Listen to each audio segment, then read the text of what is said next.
யாராவது உன் பையன் என்ன சாதிச்சான்னு கேட்டா நான் என்ன சொல்றது? Answer me. அம்மா, ஒரு நாள் வரும் உன் பையன் என்ன சாதிச்சாங்கிறத ஊரே வந்து உங்ககிட்ட சொல்லு. ഇനി ഇരിക്കാൻ നേരം കിട്ടില്ല എന്നാണ് സ്വാമി പറയണത്. അത്രയ്ക്ക് ബെസ്റ്റ് ടൈമാ വരാൻ പോണത്. അനുവാദമില്ലാതെ അപകീർത്തി വരും വിധം സിനിമയിൽ ഫോട്ടോ ഉപയോഗിച്ചതിന് നിർമ്മാതാവ് ആന്റണി പെരുമ്പാവൂരിന് പിഴ ചുമത്തി കോടതി. എന്റെ ആറ്റുകാൽ ഭാസ്കര, അങ്ങനെ ഒരു ദൈവം ഇല്ല.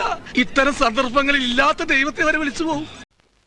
തീരുമ്പ പണി തരാൻ ഞാനെന്താ കുപ്പിന്ന് വന്ന ഭൂത. അനുവാദമില്ലാതെ അപകീർത്തി വരും വിധം സിനിമയിൽ ഫോട്ടോ ഉപയോഗിച്ചതിന് നിർമ്മാതാവ് ആന്റണി പെരുമ്പാവൂരിന് പിഴ ചുമത്തി കോടതി. ഈശ്വര, ഓരോന്നോരോന്നെ പുറത്തേക്ക് വന്നോണ്ടിരിക്കുകയാണ്. ഞങ്ങളെ മാന്യമായി ജീവിക്കാൻ സമ്മതിക്കാത്ത ഇവനെയൊക്കെ MG റോഡിൽ നാട്ടുകാരുടെ മുമ്പിൽ വെച്ച് കുരിച്ചു നിർത്തി കൂമ്പിലിടിച്ച് ബാക്കിൽ മണ്ണെണ്ണ ഒഴിച്ച് വായിൽ തിരികെ കത്തിച്ച് ചാമ്പലാക്കണമെന്നാണ് എന്റെ ആത്മാർത്ഥമായ അഭിപ്രായം. ആന്റണി പെരുമ്പാവൂർ 1,68,000 രൂപ നഷ്ടപരിഹാരം നൽകണമെന്നാണ് ചാലക്കുടി മുൻസിഫ് കോടതിയുടെ വിധി.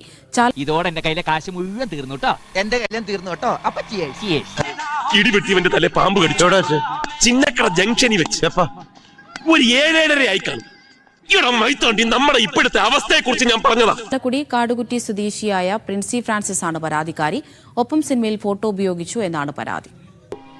ഒന്നും പറയണ്ട എന്റെ പിള്ളേച്ച, ചില എംബോക്കികള് പാറയും കൊണ്ട് ഇറങ്ങിയിരിക്കുകയല്ലേ, അതുകൊണ്ട് കമ്പനി മുമ്പോട്ട് കൊണ്ടുപോകാൻ പറ്റുന്നില്ല.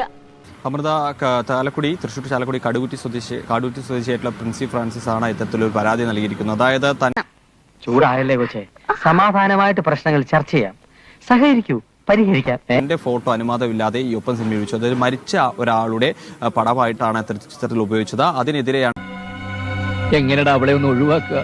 കയ്യും കാലും ഞാൻ തല്ലി ഓടിക്കും. വകുപ്പ് സ്ത്രീ പീഡനമാ. കൊന്നു കൊക്കയിലെറിഞ്ഞാലോ? കൊലക്കുറ്റം IPC 302.